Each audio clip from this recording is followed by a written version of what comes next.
Welcome to Mobile Legends!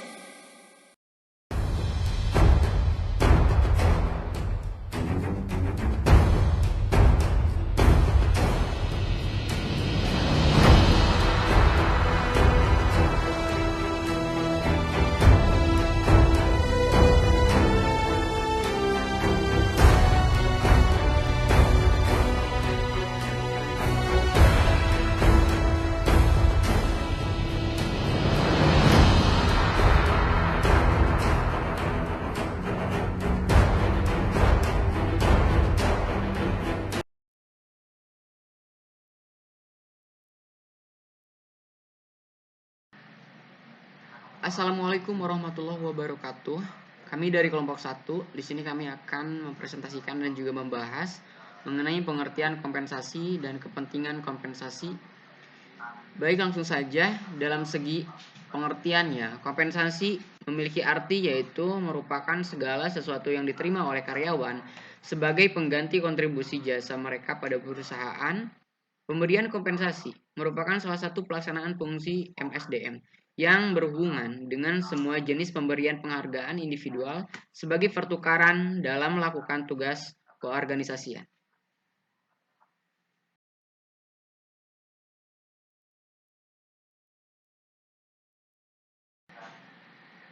Selanjutnya, berikut terdapat beberapa pengertian kompensasi menurut para ahli.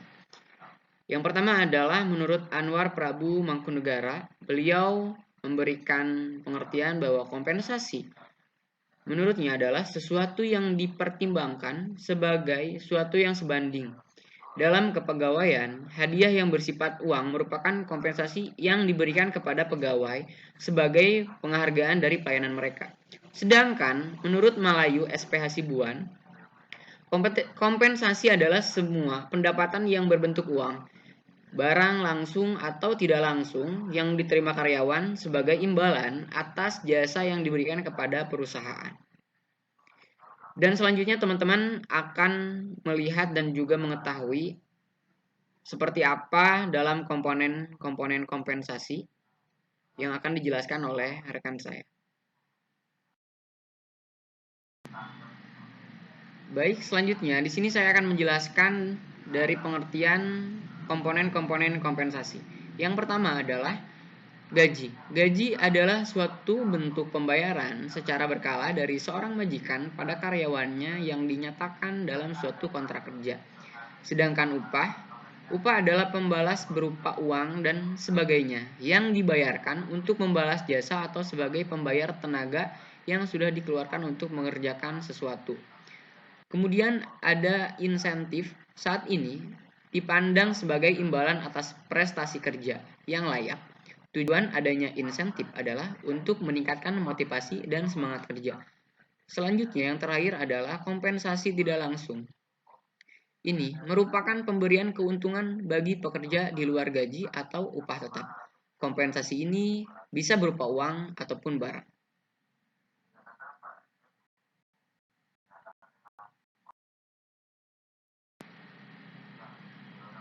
Assalamualaikum warahmatullahi wabarakatuh. Perkenalkan, nama saya Emma Julianti. Di sini saya akan memaparkan materi selanjutnya, yaitu mengenai jenis-jenis kompensasi. Kompensasi terdiri dari 3 jenis, yaitu yang pertama ada kompensasi langsung atau finansial langsung, yang kedua ada kompensasi tidak langsung atau finansial tidak langsung, dan yang ketiga ada kompensasi non-finansial. Baik, kita bahas jenis kompensasi yang pertama, yaitu kompensasi langsung. Kompensasi langsung adalah segala macam imbalan yang berwujud uang seperti gaji, macam-macam tunjangan, THR, insentif, komisi, bonus, pembayaran prestasi, pembagian laba perusahaan, dan opsi saham. Selain itu, segala jenis pendapatan yang menambah penghasilan bruto tahunan karyawan dan dikenakan pajak penghasilan pasal 21.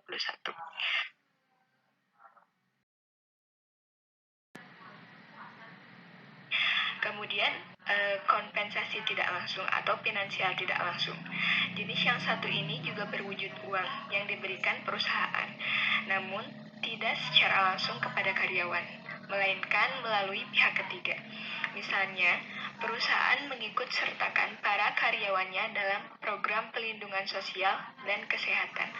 Jadi, perusahaanlah yang membayar premi atas asuransi yang disediakan perusahaan untuk para karyawannya seperti asuransi jiwa, asuransi kesehatan, asuransi ketenaga kerjaan, sehingga karyawan dapat menikmati manfaat dari program-program tersebut.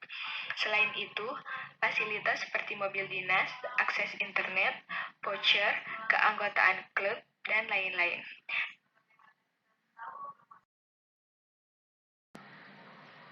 Dan yang terakhir ada kompensasi non-finansial.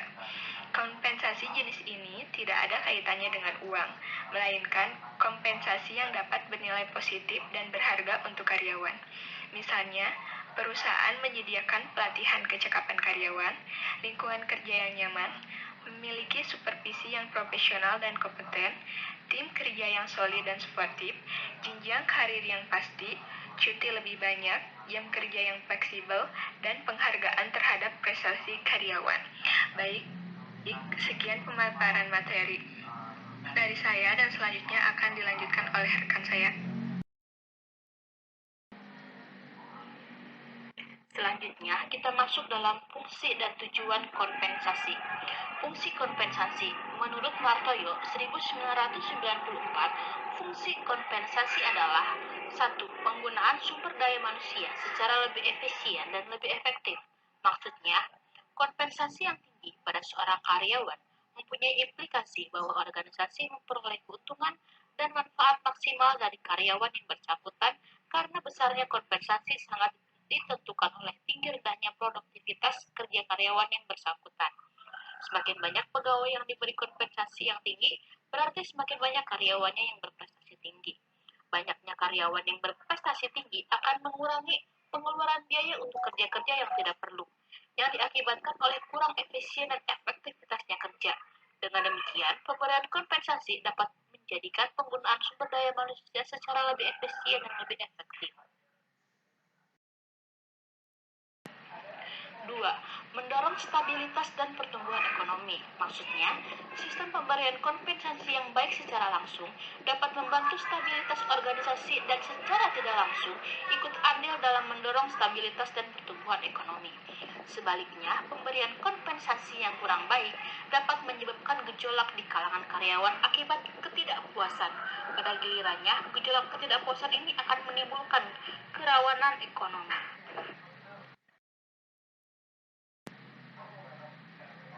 Yang kedua, ada tujuan kompensasi. Di antaranya, 1. Memperoleh karyawan yang memenuhi persyaratan. Salah satu cara organisasi untuk memperoleh karyawan yang memenuhi persyaratan atau qualified dapat dilakukan dengan pemberian sistem kompensasi. Sistem kompensasi yang baik merupakan faktor penarik masuknya karyawan qualified. Sebaliknya, sistem kompensasi yang buruk dapat mengakibatkan keluarnya karyawan yang qualified dari suatu organisasi. Kedua, mempertahankan karyawan yang ada. Eksodus besar-besaran karyawan ke perusahaan lain juga menunjukkan betapa besarnya peranan kompensasi dalam mempertahankan karyawan yang qualified. Sistem kompensasi yang kurang baik dengan iklim usaha kompetitif dapat menyulitkan organisasi atau perusahaan dalam mempertahankan karyawannya yang qualified.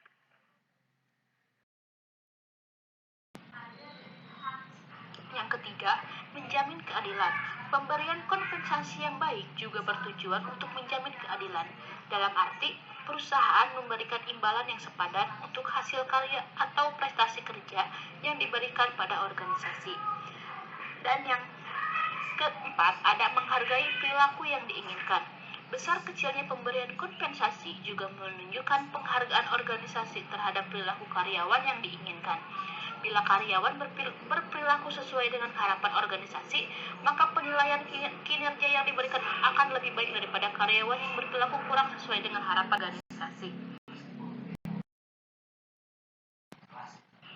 Yang kelima, mengendalikan biaya-biaya.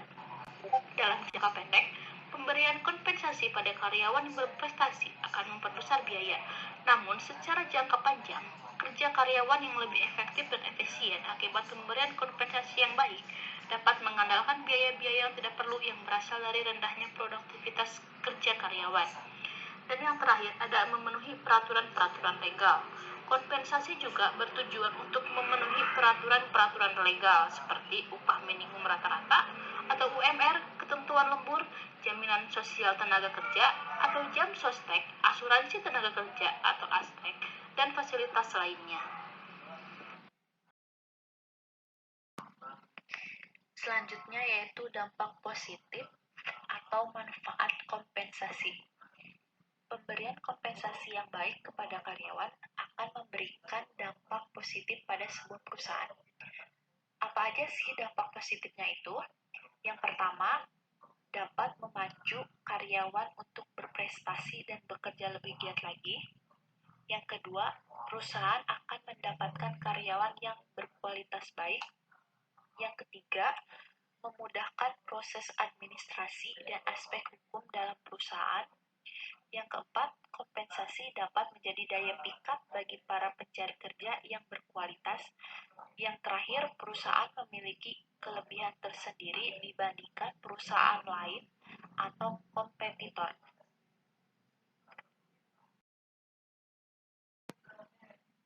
Selanjutnya ada kepentingan kompensasi. Yang pertama, menarik calon karyawan dan karyawan potensial atau berkualitas untuk bergabung dan bertahan di perusahaan. Yang kedua, mampu menjadi motivasi tersendiri bagi karyawan untuk dapat meningkatkan produktivitas serta dedikasi kerja yang lebih tinggi. Yang ketiga, memperluas sasaran pasar yang menjadi target perusahaan. Dengan adanya kompensasi, maka sebuah perusahaan akan mampu menerapkan strategi pasar berbasis karyawannya. Yang terakhir, memperkuat kondisi perusahaan sehingga dengan adanya kompensasi, kondisi struktur hingga finansial perusahaan akan ditunjang dengan semangat kerja masing-masing karyawannya. Kekuatan finansial yang bagus yaitu dengan memperhatikan kinerja secara umum perusahaan. Baik, terima kasih atas perhatiannya. Untuk sesi tanya jawab kita lanjutkan di grup WhatsApp. Sekian presentasi dari kelompok kami. Mohon maaf apabila ada kesalahan karena kami masih dalam proses tahap belajar. Wabillahi taufiq wal hidayah. Wassalamualaikum warahmatullahi wabarakatuh.